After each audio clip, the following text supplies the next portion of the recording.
Hello! I'm already back, like I told y'all, and still wearing the same clothes because I can change shirts, no offense. So, hey, since I can just straight go into the manga and holy crap, that's a loud siren I'm hearing in the background. I'm going to talk about, as you can see in the title, One Punch Man Volume 2, which ironically enough has, I can't remember his name, Genesis? Genesis? Oh, it's gonna bug me. Genos, sorry. It's just because it's so close to other words, I want to mush it together. It's dumb. Yeah, it's his picture on it. Mostly because Saitama is a little forgettable. Gonna get to that in a minute. So yeah, I finally got to Volume 2. In fact, I have Volume 3 waiting up here in just a bit. I need to read it. And if you all remember, I actually rather enjoyed the first one, though I admit it's like I was having trouble trying to recall certain things. And I had literally read it like 2 days beforehand. I was like, I'm going to do my review now before I forget all of it because it's starting to fade already. I think with this, I figured out why. Because I'm going to say it's like, this is okay. The second volume, it is wildly mediocre. It's not that the comedy's no better. It's just that the comedy, it's the same joke. The same joke repeated throughout the entire thing, and it got a little old by the time I got done with this one. Those who are in the know about One Punch Man, or Saitama, hero for fun and justice, or whatever he likes to say, he is a superhero who it turns out that he punches really hard, can defeat any bad guy in one punch. Now, there is some positives because we did learn a little bit about Saitama's backstory, about how he became One Punch Man. You learned that he did like 100 sit-ups, 100 push-ups, 100 pull-ups, and ran 10 miles every day for like a year or 5 years, something like that. Now, mind you, that in and of itself makes problems because, okay, so it's just that simple to become the most powerful superhero in the entire world. But it does actually have a positive message there. That's like, if you try hard enough, you can be whatever you want to be. Alright, cool. Positive message there. Even if it also says, fuck you, there's no such thing as being unique. You just gotta try hard enough. Whatever life, tries to prove you wrong. But yeah, this picks up right from the first novel where it ended, where Saitama was, I can't pronounce his name correctly, One Punch Man, I'll just call him that even though it's not his name. He is talking to a mutant in all essence, a gorilla man thing that's pretty much spilling out the backstory of this doctor who created, is trying to create mutants to change the world and take over the world. Yeah, ha ha ha ha. Now, that is only set up so that way Saitama can face this giant, like, beetle thing and defeats it in one punch, and the thing is surprised that Saitama is so powerful. That's the joke there. And then eventually later on there's these guys, he calls himself Hammerhead. He has these group of dudes in like power suits, and they are super, super socialists, like to the extreme. Like they make, Lenin blush. And, it's like, hey, you might need to tone your rhetoric down.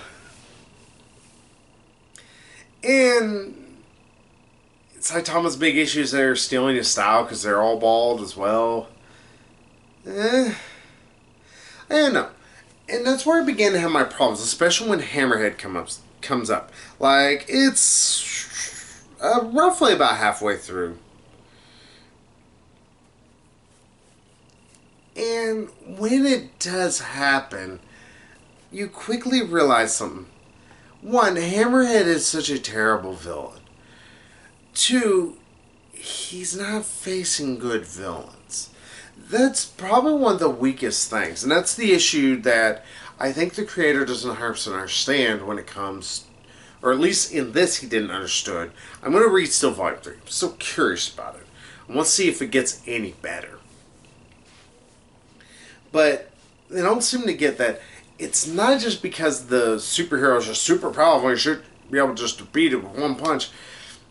It's more than that. If you have a smart villain like Lex Luthor, Doctor Doom, Apocalypse, anything, they have contingencies on top of contingencies. Even if they are overpowered, they have ways of either getting themselves out of a situation or getting themselves, back to life through some means. It's one of those moments where you kind of realize that maybe the creator just really fucking hates superheroes to the point where it's like it's kind of insane, and that's kind of not great because again the running joke is just hey he's so strong he just beats anybody, he defeats everybody with one punch. After a while the joke feels a little silly. And even by the end of it, there's going to be a new joke where they want to get registered as superheroes because Saitama never got registered as a superhero. So that's going to be Volume 3, I'm hoping. And I don't know, it's just one of those that I feel like there's more interesting characters than the main character. This is, in all essence, it's a Superman, knock. It's making fun of Superman being so strong and being a bland character.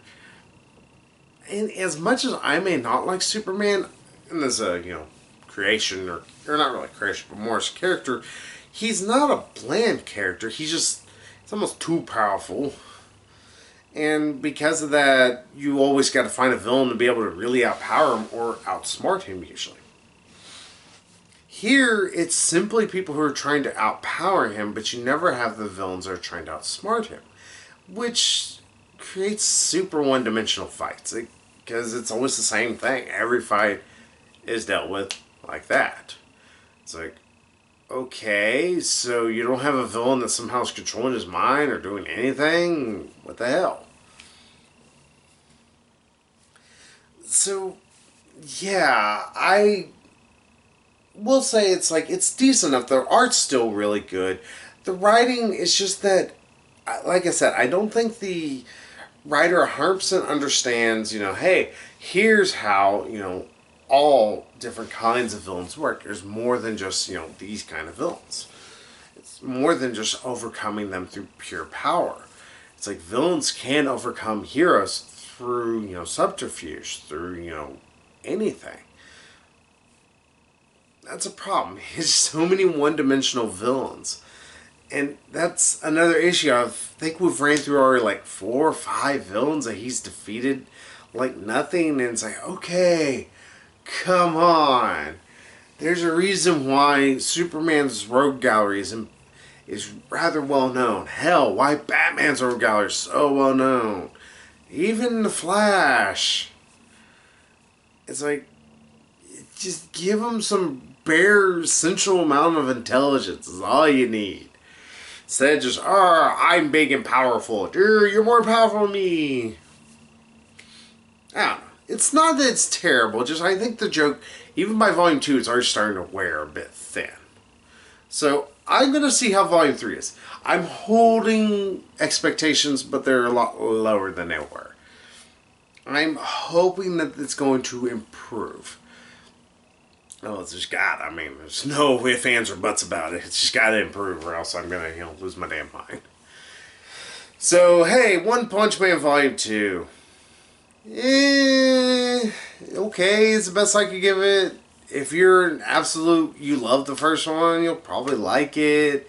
If you weren't sold on the first one, you're definitely not going to like it now. It's not improving in any way. And I think that's an issue. It's just not moving forward as a story, realistically. Beyond the fact, I need to get registered. It's like some of those, it's like it took an entire novel just to get that far. Just so one thing can technically move forward. Even then, it's a throwaway line at the last 3 pages. So, hey, that's One Punch Man. It's one note a bit. So hopefully the other ones get at least a second note. And we'll see from there. So until then, though, I will see you all with the next review here in like 2 minutes. So bye-bye, everybody.